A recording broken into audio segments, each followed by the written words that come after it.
Bismillahirrahmanirrahim. Assalamualaikum warahmatullahi wabarakatuh. Alhamdulillahirabbil alamin alladzi ja'alana minal indonesiyin bi asasi Pancasila tahta liwa'i merah putih bi akhlaqi nabiyina Muhammad sallallahu alaihi wasallam binnika tunggal ika fadzalika rahmatan lil alamin. Allahumma shalli ala sayyidina Muhammad wa ala ali sayyidina Muhammad wa sahbihi ajma'in, amma ba'd. Mohon maaf seluruh warga Ba'alawi, warga habaib, kalau gak mau dibilang semuanya ya oknum lah, oknum Ba'alawi, oknum habaib, jangan diulangi sekali-kali. Ini satu langkah aja pribumi teriak bersama-sama, baik yang ilmuwan maupun anak jalanan, baik yang di laut, baik maupun yang di darat, semuanya teriak, nggak bisa ditipu. Pak Imron mungkin masih banyak ingat contoh-contoh bagaimana mereka yang menghina para pribumi. Pak Imron, tolong contohkan Pak Imron. Ada salah satu doktrin yang sebenarnya ini bukan hanya kita orang Nusantara, harusnya yang menjadi umat muslim bertanda tanya besar, karena tokoh mereka mengaku telah melakukan Isra Mi'raj 70 kali. Ini kan butuh dipertanggungjawabkan. Kenapa? Lah kalau baginda Rasulullah saja Isra Mi'raj sekali dengan membawa oleh-oleh perintah sholat, ini yang ditokohkan oleh mereka katanya Isra Mi'raj 70 kali. Berarti baginda Rasulullah kan sudah nggak ada apa-apanya. Ini bukan lagi melecehkan terhadap kita, Rasulullahnya sendiri aja dilecehkan. Bagaimana hal-hal tersebut terus kita maklumi? Harusnya hal-hal tersebut yang menjadi kita sadar bahwasanya mereka sudah overdosis. Kenapa? Karena juga melecehkan baginda Rasulullah Sallallahu Alaihi Wasallam. Ada di beberapa channel yang menyampaikan hal tersebut. Korek semuanya Pak, korek semuanya. Iya, katanya melakukan umroh Isra Mi'raj 70 kali. Hebat bener. Rasulullah aja termasuk makhluk teristimewa, cuma sekali seumur hidup dengan oleh-olehnya yaitu perintah sholat. Pertanyaannya, kalau beliau ini benar-benar umroh 70 kali, oleh-olehnya apa yang harus disampaikan kepada umat? Berarti sangat kecil sekali baginda Rasulullah Shallallahu Alaihi Wasallam di hadapan orang ini. Kenapa? Karena dia termasuk lebih sering melakukan perjalanan Isra Mi'raj atau lebih sering bertemu langsung dengan Allah Subhanahu wa Ta'ala. Na'udzubillah. Ini adalah salah satu doktrin sesat yang benar-benar menyesatkan umat. Makanya kita harus sadar kepada orang-orang yang membawa paham-paham yang benar-benar sebenarnya merusak daripada akidah Islamiah kita. Itu Gus Mujib. Dan ada beberapa, setiap manusia yang lahir di muka bumi ini adalah berdasarkan kehendak Allah atau ciptaan Allah Subhanahu wa Ta'ala. Dari kelompok mereka mengatakan ini limited edition, hidung mancung, muka hebat. Tapi kalian lihat itu muka tembem kayak Semar. Lah ini dengan perut buncit kayak Semar, ini kan melecehkan daripada produknya Allah. Anda bukan lagi menghinakan orang Nusantara terhadap orang Nusantara, tetapi menghinakan terhadap ciptaan-ciptaannya Allah Subhanahu wa Ta'ala. Apakah layak orang-orang yang seperti ini kita ikuti fatwanya? Apakah layak orang-orang yang seperti ini kita muliakan? Bagi saya jangan. Ini orang-orang yang mengatasnamakan agama tapi sekaligus menginjak-injak agama. Itu sebagiannya Gus. Monggo Pak Mujib. Itu Pak, kalau yang katanya ulama itu jadi pengawalnya tuh gimana itu? Ya, ada ya kan? Itu malah lebih kronis lagi. Kenapa? Yang saya tahu al ulama warasatul anbiya. Jadi ulama ini adalah warisan daripada para nabi.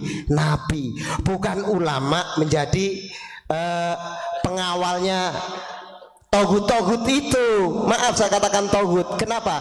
Karena beliau dengan lantang mengatakan negara kita adalah negara togut. Lah kalau ulama jadi pengawal mereka, bagi saya ya salah. Ulama warasatul anbiya, bukan pengawal para habib-habib. Ini laknat, ini benar-benar laknat. Enggak ada ceritanya di dalam sejarah ulama sebagai pengawalnya para habaib. Dipertegas Pak Mujib, saya kurang senang mendengar kalimat kalau ulama sebagai pengawal, atau lebih identiknya seakan-akan ulama adalah budak-budaknya para habaib. Monggo dipertegas. Terima kasih. Garisnya al ulama warasatul anbiya diganti al ulama khodamatul habaib gitu. Oh ya, terima kasih.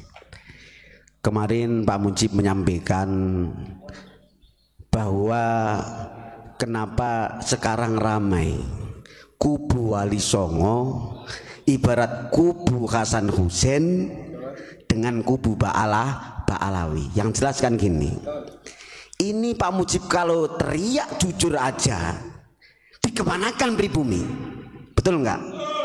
Cuman kita ini alhamdulillah para beliau Wali Songo dengan sopan santun, akhlak etika di depan hingga bisa merangkul pribumi. Itu aja kalau Pak Mujib sekarang yang ada di pribumi ini duriyah dan mereka marah saya orang pribumi, betul nggak? Loh. Cuman kemarin Pak Mujib mengungkap dari mulai Jurhum. Ini perang berpanjangan sejarah selama hidup di dunia. Jadi Jurhum itu termasuk kabilah suku tertua dari Yaman. Dulu yang bikin gaduh di Makkah sebenarnya dikasih dispensasi oleh Nabi Ibrahim alaihissalam setelah perang penghancuran berhala. Itu dikasih dispensasi. Ayo kamu rawat itu maka cuman lama-lama ini kurang ajar, biadab, ingin menguasai, ambisius untuk menjadi penguasa. Akhirnya mau tidak mau Jurhum diusir kembali ke Yaman. Itu di era Nabi Ibrahim dan Ismail. Itu aja dengan bejatnya. Ini licik. Bahwa oke, saya diusir dikembalikan ke Yaman, saya tutup nanti air Zam-Zam. Dari air Zam-Zam itu Gus disembunyikan, pokoknya dilenyapkan sampai hilang. Makanya bukti Nabi kita sampai ketemu, ya kan? Loh, awal yang menutup Zam-Zam ini mereka suku Jurhum. Dari mana? Dari Yaman. Itu nanti ada harapan kembali suatu saat dia yang tahu, karena dia yang ngubur Zam-Zam. Bahkan harta yang berkaitan dengan Ka'bah itu ditimbun bahwa nanti akan menjadi harta karun mereka. Maka pantas di era Abrohah merebut kembali, mau menghancurkan Ka'bah. Dalam sejarah mencatat ini sebenarnya bukan faktor agama, tapi faktor ekonomi. Jadi ekonomi global. Ini kalau Yaman sebenarnya nggak ada apa-apanya, miskin. Mau menyerang ke Makkah aja, minta bantuan Najasyi, dihadirkannya yaitu gajah yang besar. Itu Yaman nggak punya itu. Najasyi yang punya. Kita tarik ulur, berarti berkepanjangan bos. Kubu Nabi Muhammad, kubu Nabi Ibrahim dengan kubu Jurhum ini sampai ke Nusantara. Masing-masing mencari pendukung. Betul nggak Pak Imron? Jadi intinya bukan syiar, tapi mencari kekayaan gitu. Nah, gelo. Sekarang saya kupas, mohon maaf. Sebagai pribumi, Kalau dari versi Abuya, saya berangkat ngupas dari berhala, mohon maaf. Pak Mujib berani menaskan sebagai pribumi, sebagai orang Indonesia yang berdasarkan Pancasila. Hati-hati, pribumi bicara. Kenapa Abuya teriak toreko, toreko, toreko? Toreko pun dirampas. Betul? Di era Nabi Ibrahim wajar yang namanya berhala. Kalau berhala di era milenial siapa? Yaitu orang-orang yang tidak punya jiwa ruh Pancasila. Ayo, sampaikan saudara-saudara, siapapun yang tidak punya ruh jiwa Pancasila, inilah berhala-berhala di milenial sekarang. Betul? Nah. Lutfi berani merampas seluruh torekoh, dirampok dengan dalih bahwa toreko terbaik torekonya habaib. Banyak di videonya. Dia mau menghabaibkan dari Sabang sampai Merauke. Indonesia ini yang ditakuti apa? Rohnya. Kalau roh sudah dirampas, bahaya. Banyak saudara kita, ulama kita yang dijadikan berhala. Kenapa berhala? Rohnya sudah tidak roh Pancasila, beralih dengan roh Yaman. Bahaya ini. Hati-hati. Santri Nusantara lebih kejam. Sekarang Lutfi para habaib adalah berhala di milenial karena rohnya tidak roh Pancasila. Betul enggak? Ini ada masukan dari Mandala Putra. Ah, iya, so. Kaki Habib yang gila atau yang maksiat masih lebih mulia daripada kepala kiai yang bersorban atau kiai yang nikahi hadis Ba'alawi. Itu dikatakan tae. Ini kan kurang ajar. Kiai runtang-runtung ke pemerintahan adalah kiai yang busuk. Ini adalah kalimat-kalimat yang sangat tidak mendidik. Bagi saya pernah ada kalimat seperti ini. Kalau habaib yang gila, katanya nasnya masih duriah Nabi. Kalau kiai yang gila, bagaimana? Jawabannya sebenarnya sama. Habaib yang gila dan kiai yang gila wajib masuk rumah sakit jiwa. Nggak ada yang hebat dan nggak ada yang istimewa. Hanyalah orang yang nggak waras yang mengistimewakan orang gila. Pakai pikiran yang waras. Walaupun Anda habaib, kalau gila ya cepet-cepet bawa ke rumah sakit jiwa. Itu saran saya. Yo. Jadi jangan mentang-mentang habaib kalau gila masih istimewa. Ya ndak, orang nggak waras kok istimewa. Istimewa apanya? Segera bawa ke rumah sakit jiwa biar sembuh mentalnya. Itu Pak Mujib, karena ada masukan yang sangat menggelitik. Masa orang gila kok lebih istimewa? Istimewa dari mananya? Monggo Pak Mujib. Betul. Kenapa Pak Mujib marah? Ibarat teriakannya Abuya toriko. Ini merampas ruh masalahnya. Jiwa Pancasila akhirnya hilang. Kalau di era Nabi Ibrahim jelas berhala itu patung, tapi dia berdomisili di Indonesia berdasarkan Pancasila, tapi rohnya sudah dirampas menjadi roh Yaman. Ini nggak jauh dengan tentara gajah. Kenapa? Ini fakta berbicara. Kenapa seluruh mursyid dirampok oleh Lutfi dijadikan berhak dan boleh untuk politik? Betul nggak? Loh, kita mengenal bahwa orang-orang guru yang merawat rohnya kita ini mereka para mursyid. Kalau dibelokkan menjadi orang politik, ini bahaya. Rohnya Pancasila hilang, dirubah menjadi roh habaib atau roh Yaman. Ini baru Mujib yang bicara. Makanya mohon maaf, sebenarnya nggak tega kalau kamu sudah menjadi mukhibin berhabaib. Kamu termasuk sudah menjadi benih-benih pengkhianat negara.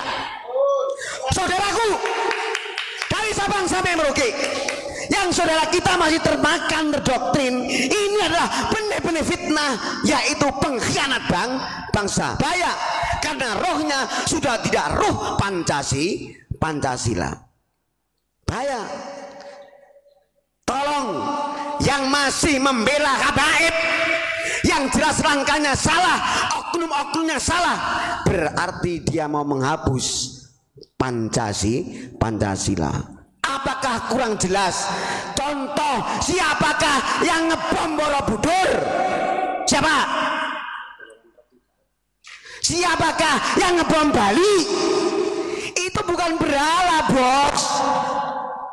Saudara kita, Nabi, saudara kita, dzurriyyah Nabi Adam. Jangan dianggap berhala. Borobudur jangan berhala. Sekarang Mujib teriak habaib adalah berhala karena tidak ada rohnya Pancasila. Kejam, lebih kejam daripada rakyat negara ditindas, dioper alih menjadi negara Yaman. Kelakuannya seperti kelakuan Abroah yang menghancurkan Ka'bah. Dia berdalih tokoh sufi mau menggait seluruh dunia. Betul? Dia itu berdalih action sebagai tokoh sufi sedunia, tapi merampas pribumi. Mursyid diperbolehkan untuk ambil politik. Kalau kita awam banyak yang nggak tahu, sebenarnya merampas ruh Pancasila. Sekarang saya jelaskan. Hunaka farkun baina syahadatil pribumi dengan baina syahadatil habaib. Sekarang jelas syahadat pribumi dengan syahadat para habaib beda. Kenapa pribumi syahadatnya Pancasila? Karena Pancasila piagamnya dari Madinah dibawa ke Indonesia. Kalau mereka tidak ruh sejalan dengan Pancasila, berarti syahadatnya beda. Muhammad yang ada di Yaman bukan Muhammad yang ada di Madinah. Ayo, naka farkun harus dibedah.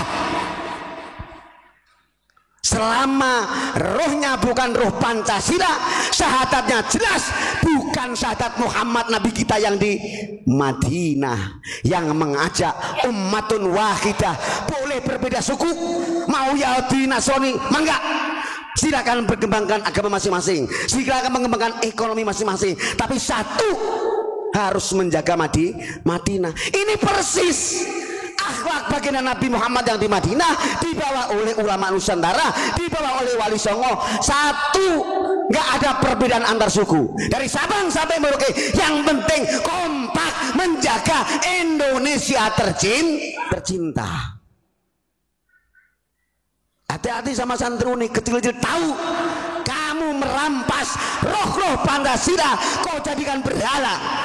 Tak balik, pribumi mengatakan habaib adalah berhala karena rohnya tidak roh Pancasila, syahadatnya beda dengan syahadat ulama Nusantara. Betul? Harus jelas, harus berani.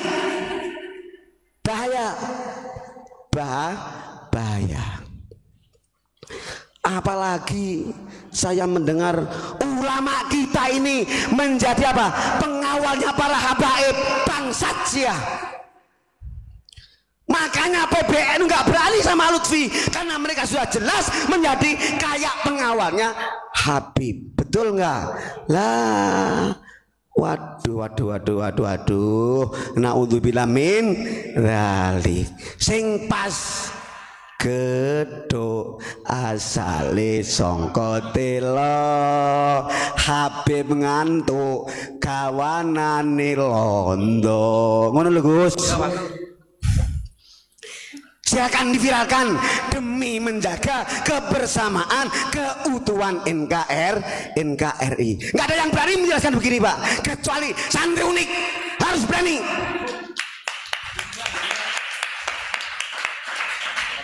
Sekali lagi yang kau pernah menginjak, menjelek-jelekan, bahkan bicara yang enggak anjing dan sebagainya kepada pribumi, kepada ulama Nusantara, antum alhin, sekarang engkau adalah berhala di milenial. Wa masallallahu Muhammad. Bahaya, enggak dibabat. Ini kita, apalagi nanti sampai anak cucu kita. Bahaya. Saya ulangi lagi, mereka menjadikan berhala-berhala. Kenapa? Rohnya para mursyid disapu habis untuk berpolitik. Ini mengacak-acak roh, mengacak-acak roh Pancasila. Padahal bahaya. Ini intinya adalah syahadat kita sejati, syahadat Muhammad yang menyelesaikan Madinah. Piagam Madinah menjadi piagam Indonesia adalah Pancasila. Hati-hati. Bukti ada sahabat beliau nenggone Klaten, Mbah Lim itu sampai bikin pondok pesantren Pancasila. Itu artinya apa? Hati-hati, satu saat ada syahadat yang beda. Ternyata sekarang bukti bukan syahadat Muhammad Madinah, tapi syahadat Yamani. Naudzubillah min dzalik. Sebenarnya apa? Bukan agama. Ini dulu masalahnya. Yaman itu miskin, jauh dengan negara kita yang besar, yang hebat, yang loh Cinawi. Mohon maaf, kalau kamu berani menyempelekan orang Nusantara pribumi, kamu berarti bangsat, berani menghapus walaqad karramna bani Adam. Ini satu ayat, tak ambil satu pucuknya aja. Wow, ini berbicara. Kalau kata tulisan ini mau istinab, awas, ini alinea baru.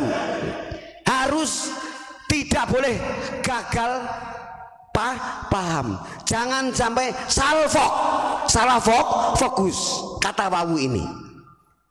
Hati-hati, alinea baru. Lam itu artinya sungguh.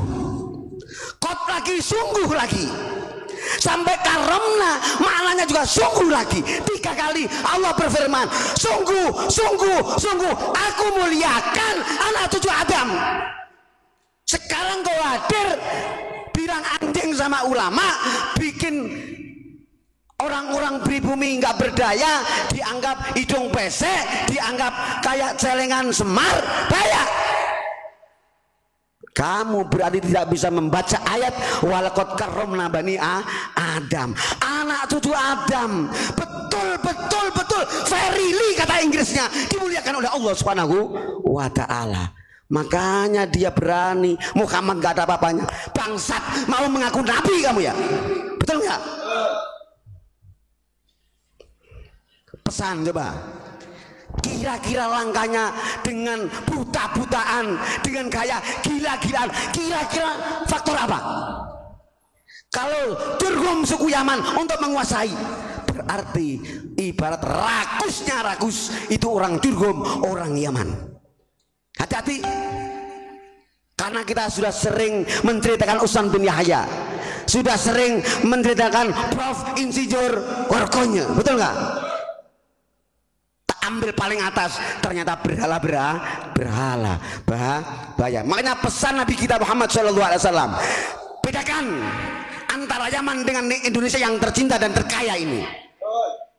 Wa qala sallallahu alaihi wasallam, Rasul Nabi kita pernah bersabda, akhwafu ma akhafu ala ummati, yang paling saya khawatirkan yang menimpa kepada umat saya apa?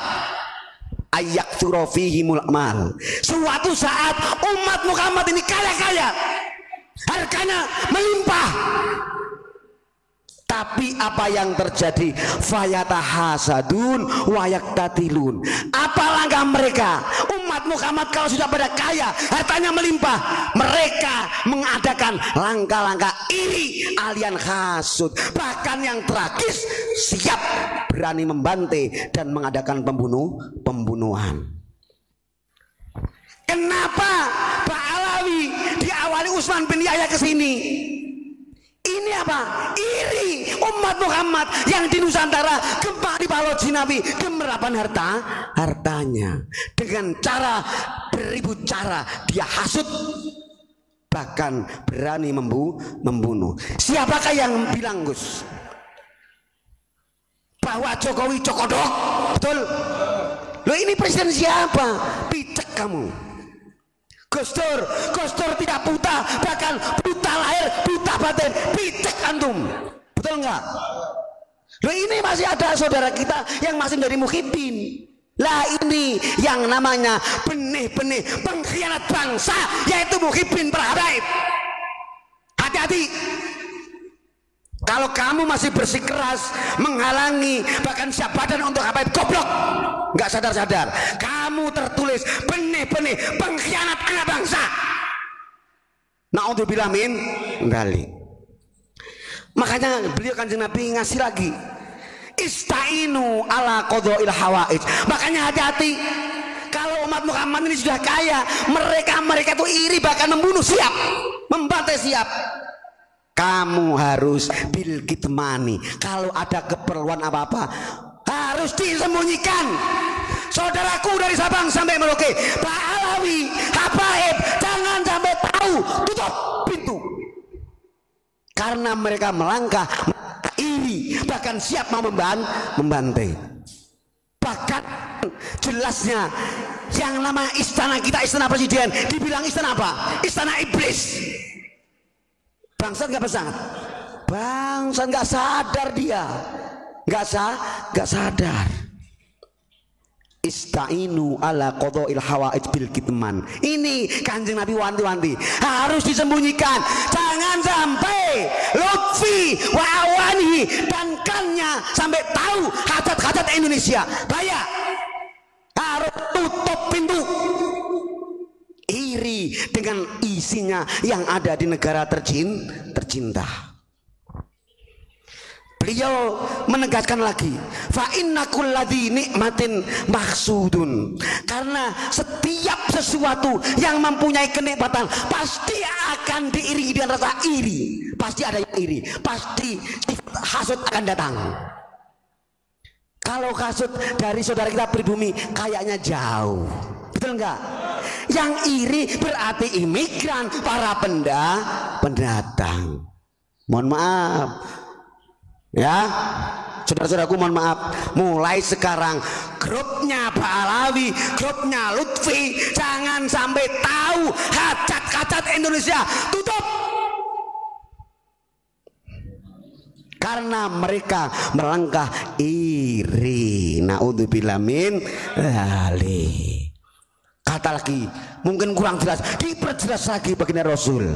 Innalani amallah, sungguh kenikmatan Allah ada, jelas ada musuhnya. Berarti grupnya Ba'alawi, habaib, ada musuh kita yang berselimut. Na'udzubillah min dzalik. Hati-hati. Itu Pak Imronnya cukup ya.